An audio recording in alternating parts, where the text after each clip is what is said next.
আসসালামু আলাইকুম। আজকে আমি আপনাদের সাথে শেয়ার করব মজাদার একটি নুডলস রেসিপি। আমার কাছে এটা ভীষণ ভালো লাগে। আপনাদের কাছে কেমন লাগে অবশ্যই একবার বাসায় তৈরি করে আমাকে কমেন্টে জানিয়ে যাবেন। তাহলে চলুন আর দেরি না করে মূল ভিডিওতে যাওয়া যাক।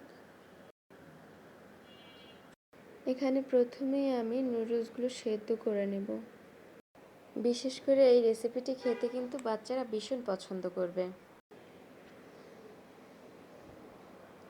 নুডলসটি সেদ্ধ হয়ে গেলে আমরা চুলা থেকে নামিয়ে ঠান্ডা করে নিয়েছি। এরপরে দিয়েছি পেঁয়াজ, কাঁচামরিচ। এখানে আমি মসুরি ডালের গুঁড়োটা ব্যবহার করেছি, আপনারা চাইলে বেসন ব্যবহার করতে পারেন।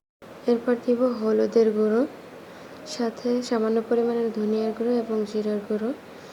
একটা ডিম ভেঙে দিয়ে দিয়েছি এবং পরিমাণ মতো লবণ। এবার ভালো করে মাখিয়ে নিব। চুলায় দিয়ে অল্প আঁচে ভেজে নেব।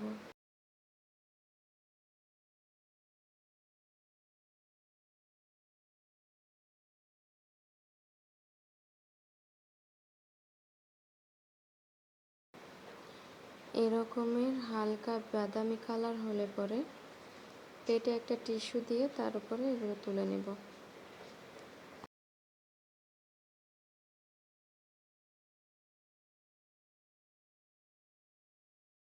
বাসায় অবশ্যই একবার বানিয়ে খেয়ে দেখবেন, আর কেমন লাগছে অবশ্যই কমেন্টে জানিয়ে যাবেন।